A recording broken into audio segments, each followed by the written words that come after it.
अच्छा, जैसे कि हम इस वक्त अपनी मेन स्क्रीन पे खड़े हैं। आफ्टर द लॉगिन सिस्टम ने हमें यहाँ पे ऑप्शन दिया है कि हम जो है वो पॉइंट ऑफ सेल की डायरेक्टली स्क्रीन पे लेके आ चुका है। और यहीं पे रहते हुए हम अपना डायरेक्टली पॉइंट ऑफ सेल जो है वो ऑपरेट कर सकते हैं। जैसे कि मैं एग्जांपल दूं, हमने यहाँ पे एक ऑप्शन दिया हुआ है बारकोड, जिसमें आपके पास जितने भी प्रोडक्ट हैं सबके पास स्कैनर्स लगे हुए हैं। आप अपने बारकोड को सिंपली स्कैन कीजिए। जैसे कि लेट्स सपोज मेरे पास चूंकि स्कैनर नहीं, तो मैं इस वक्त जो है वो कोई भी प्रोडक्ट सर्च करके मैं एंटर करूँगा तो वो ऑटोमेटिकली मेरे पास प्रोडक्ट जो है वो इन हो जाएगी मेरी ग्रिड में। अच्छा, यहाँ पे आपने एक चीज़ नोट की होगी कि हमने वंस जैसे ही हमने इसमें जो है वो डाला, एक प्रोडक्ट को इन किया, तो सिस्टम ने ऑटोमेटिकली दो प्रोडक्ट ले लिए। सेकंड प्रोडक्ट इसलिए ली उसने, यानी फर्स्ट प्रोडक्ट उसने ले ली बैग्स। जो आपके पास बैग होते हैं वो ऑटोमेटिकली बाय डिफ़ॉल्ट इसमें ऐड हो जाते हैं। अब अगर कोई पर्सन जो है वो बैग नहीं दे रहा या उसकी ज़रूरत नहीं है, तो वो यहाँ से डिलीट कर सकते हैं।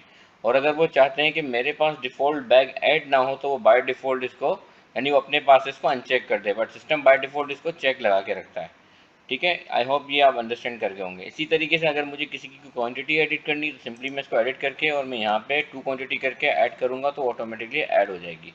अब अगर फॉर एग्जांपल इस पे मैं देखना चाह रहा हूँ, इस पर कोई डिस्काउंट है नहीं है, तो मैं सिंपल यहाँ क्लिक करूँ तो मुझे दिखा देगा कि इस पे जो है वो 28% डिस्काउंट है, जो 1300 रुपीज़ बनता है, और डिस्काउंट अमाउंट जो टोटल बनती है 2600 बिकॉज ऑफ 1300 मल्टीप्लाई बाई 2। तो आई होप आप ये मेरी बात अंडरस्टैंड कर गए होंगे। अब इसी तरीके से यही टोटल जो डिस्काउंट है वो आपको यहाँ पे भी डिस्प्ले कर रहा होता है। अच्छा, इसके साथ ही साथ हमारे पास पूरी पॉइंट ऑफ सेल की स्क्रीन के ऊपर जो है वो एक इन्फॉर्मेशन आ रही होती है कि भाई मैं किस ब्रांच से इस वक्त लॉग इन हूँ। जैसे कि ये 20 नंबर ब्रांच कोड मुझे दिखा रहा है वेरिया टाउन से, और इसी तरीके से मेरा बिल नंबर जो है वो ये चल रहा है। लास्ट में 20 का मतलब ये कि मेरी अपनी सीरियलाइजेशन चल रही है, जिसको मैंने यहाँ डिफाइन किया हुआ है। इसी तरीके से आप यहाँ पे बताएंगे कि ये मेरे पास कौन सेल्स पर्सन, या जब आप जैसे ही इस लुकअप पे क्लिक करेंगे तो सिस्टम दिखाएगा कि आपके पास कौन कौन से सेल्स पर्सन हैं जो काम कर रहे हैं। जो भी सेल्स पर्सन जो इस ब्रांच पे काम कर रहे होंगे वो ऑटोमेटिकली टॉप पे आ जाएंगे। जैसे कि मैं फॉर एग्जांपल मैं ले लेता हूँ फैसल जमाल, और मैं एंटर करता हूँ तो सिस्टम क्या करेगा, ये सेल्स इस फैसल जमाल के अकाउंट में बुक कर लेगा। ये पीछे सेल्समैन की इन्फॉर्मेशन रख लेता है। इसके साथ ही साथ आपके पास अगर कोई न्यू कस्टमर है तो आप उनका कॉन्टैक्ट नंबर डालें। ये बैक ऑफिस को बहुत ही इंपॉर्टेंटली चाहिए होता है कि आप जो है वो कस्टमर से उनकी इन्फॉर्मेशन लें। अब जैसे कि लेट सपोज मैं कस्टमर डालता हूँ 0300 9255 600, ये मेरा अपना नंबर रजिस्टर्ड है। अगर ये ऑलरेडी रजिस्टर्ड होगा तो सिस्टम ऑटोमेटिकली इसका नेम ले आएगा। अगर रजिस्टर्ड नहीं होगा तो यहाँ पे मुझसे नेम पूछेगा कि बताएं ये किसका नंबर है, क्या है, उसका नेम बताएं। और अगर ये नंबर ऑलरेडी गिवन होता, मौजूद होता, तो खुद ब खुद उसका नेम उठा के ले आता। अब अगर मैं ये डिटेल्स इसमें डाल देता हूँ, जो भी जो है वो कस्टमर नेम रिमार्क्स, और जब भी मैं सेव करूँगा इस इनवाइस को तो वो ऑटोमेटिकली कस्टमर मेरे पास प्रोफाइल में आ जाएगा। और नेक्स्ट टाइम जब भी मैं इस कस्टमर को यहाँ पे नंबर इनपुट डालूंगा वो ऑटोमेटिकली यहाँ पे कस्टमर का नेम जो डिस्प्ले कर देगा, जिसमें मेक श्योर हो जाएगा कि एक रजिस्टर्ड कस्टमर है वो आपके पास आ चुका है। इसी तरीके से यहाँ पे एक और ऑप्शन दिया होता है कि कस्टमर है वो अपना मोबाइल नंबर नहीं बताना चाह रहा, उसके साथ कुछ दो तीन और लोग खड़े हुए हैं, तो वो क्या, आप उसका सेकंड ऑप्शन ये कि आप यहाँ पे क्लिक कीजिए और उस कस्टमर को सर्च कर लें। सर्च करने के बहुत सारे ऑप्शन है। फॉर एग्जांपल मैंने जा करके अहमद लिखा। अब अहमद नाम के तो बहुत सारे कस्टमर आ गए हमारे पास। अब मैं कस्टमर से ये आस्क कर सकता हूँ, भले ही मेरे पास at a time multiple customers हों, मैं किसी से उसकी प्राइवेट जो है नंबर ना पूछूं, जस्ट उससे ये भी कह सकता हूँ कि काइंडली सर प्लीज़ अपने लास्ट 3 डिजिट मुझे बता दें नंबर के। जैसे कि लेट सपोज मैं लिख देता हूँ अहमद, उसका नेम है, और मैंने लास्ट 3 डिजिट डाला 654, लेट से। अब 654 से दो नंबर आ रहे हैं। अब उस दो नंबर में से आपको एक को आइडेंटिफाई करना होगा और आपने वो सेलेक्ट करना होगा, तो सिस्टम ऑटोमेटिकली उसकी नेम वगैरह ले आएगा, जिसमें आपका जो बैक ऑफिस है, जो आपका जो भी रिटेल को मेंटेन किया जा रहा है, जो कुछ भी लोग जो सेल्स के मार्केटिंग के लोग काम कर रहे हैं, वो इन कस्टमर्स की डेटा जो है हर वक्त बैकएंड पे चेक कर रहे होते हैं। और वो ये भी देख रहे होते हैं कि आपके जो जितने भी सेल्स पर्सन हैं, अगर वो एक ही नंबर पे फीड कर रहे होते हैं तो वो भी अपने पास नोट कर रहे होते हैं कि कितने ऐसे सेल्स पर्सन हैं जो प्रॉपरली हमारे सिस्टम को रन कर रहे हैं, और कितने ऐसे हैं जो प्रॉपर रन नहीं कर रहे और डेटा को नहीं बना रहे। तो उस चीज़ का भी आपने ख्याल रखना है। आपने अपना प्रॉपर तरीके से जो है कस्टमर्स की इन्फॉर्मेशन डालनी है, ताकि उसकी बेसिस के ऊपर जो है वो तमाम के तमाम जो भी आपके कस्टमर हैं वो रजिस्टर्ड हों, और बैकएंड पे उनके साथ जो है फर्दर मार्केटिंग की जाए, फर्दर उनके जो है वो बैक ऑफिस वाले लोग जो हैं उनके साथ जो है जो भी एक्शन परफॉर्म करना है वो करते रहें।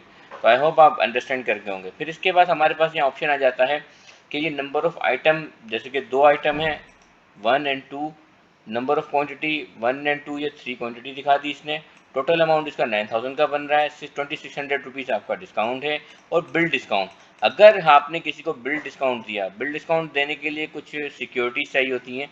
जब आप बिल डिस्काउंट देने जाते हैं तो सिस्टम आपसे कहता है कि बताइए जिसको भी आप बिल डिस्काउंट दे रहे हैं उसका फ़ोन नंबर बताएं। वंस अगर आप वो फ़ोन नंबर बता देंगे, सेंड करेंगे, क्योंकि इस वक्त वही नंबर उठ के आ रहा है जो मैंने यहाँ सेंड किया हुआ है, तो उनके पास एक OTP आएगा। जैसे आप सेंड करेंगे सिस्टम OTP देगा और 4 डिजिट का OTP आप इनपुट डालेंगे तो आपको डिस्काउंट मिलेगा। और डिस्काउंट उतना ही मिलेगा जो पीछे से एडमिन ने अलाउ किया होगा, बिल डिस्काउंट, यानी कि एक एडिशनल डिस्काउंट। इसी तरीके से अगर इन केस ऑफ OTP काम नहीं करता या ईमेल है, तो आप उनकी जैसे ईमेल डालेंगे, वो ईमेल की बेसिस के ऊपर जो है वो उनके पास ईमेल चली जाएगी कस्टमर के पास, और वो आपने डालना होगा। अच्छा, एक बात तो ख्याल रहे कि ऐसा ना हो कि हम जो है वो फेक एंट्रीज करना शुरू कर दें, अपनी मर्जी का नंबर डाल दें, उस पर OTP ले लें, तो वो सब की सब चीज़ें आपकी बैकएंड पे जो भी टीम है वो चेक कर रही होती कि कौन कौन जो है मिसयूज़ कर रहा है चीज़ों को, कौन कौन इसको जो है पॉजिटिव लेके चल रहा है। तो उस चीज़ का ज़रा ख्याल रखना होगा आपने, ठीक है। तो आपने जो रियलिटी है वही बतानी है और सिस्टम जो है उसी हिसाब से काम कर रहा होगा। वंस आप सेंड करेंगे, सिस्टम आपके 2 मिनट का वेट करेगा, जैसे ईमेल का OTP आप बताएंगे तो उसको ऑटोमेटिकली वो डिस्काउंट का परसेंटेज जो भी बैकएंड से जो है वो आपको अलाउ होगा वो ऑटोमेटिकली लग जाएगा। तो फिर ये आपका बिल डिस्काउंट यहाँ उठ के आ जाएगा। देन इसके बाद हमारे पास यहाँ ऑप्शन होता है सेव करने का। वंस आप सेव करने जाएंगे तो सिस्टम आपसे पूछेगा कि भाई ये आपका कैश टेंडर है। अगर इन केस ऑफ ये कैश टेंडर है तो आप पूरा पूरा कैश डाल के सेव कर दें। अब अगर आप कैलकुलेट करना चाह रहे हैं किसी कस्टमर के 6400 रुपीज़ बने हैं और आप 10,000 रुपीज़ लिखेंगे तो सिस्टम ऑटोमेटिकली बताएगा कि आपने 3600 रुपीज़ रिटर्न करने हैं। और इसी तरीके से अगर वो बिल आपका कम्प्लीटली जो है वो उस पर है, मशीन पे हो रहा है पंच, तो आपके पास आपकी मशीन जो मर्चेंट होगा वो ऑटोमेटिकली सामने आ जाएगा और आप जैसे ही सेव करेंगे वो सेव हो जाएगा। तो इस तरीके से कम्प्लीटली आपके पास पॉइंट ऑफ सेल ऑपरेट हो रहा होगा। जैसे कि लेट सपोज मैं इसको सेव कर देता हूँ इस कार्ड पे, तो ये क्या करेगा, सेव एंड प्रिंट करूँगा तो वो ऑटोमेटिकली सेव भी करेगा और इनवाइस भी जो है प्रिंट करने के लिए आपके पास डायरेक्टली प्रिंटर पे चला जाएगा। लेकिन मेरे पास प्रिंटर पे इसलिए नहीं जाएगा क्योंकि मेरे पास वक्त कोई प्रिंटिंग की सेटिंग नहीं हुई हुई, अदरवाइज डायरेक्टली प्रिंटिंग पे चले जाता। करेक्ट। और ये इनवाइस आपकी पॉपअप आ गया कि your invoice has been successfully. अच्छा बाकी मैं नेक्स्ट वीडियो में पॉइंट ऑफ सेल के मज़ीद कुछ फीचर्स हैं रिगार्डिंग फूड पांडा एंड एक दो और चीज़ें हैं जो लाइव स्टॉक वगैरह, वो भी मैं आपको थोड़ा सा गाइड कर देता हूँ।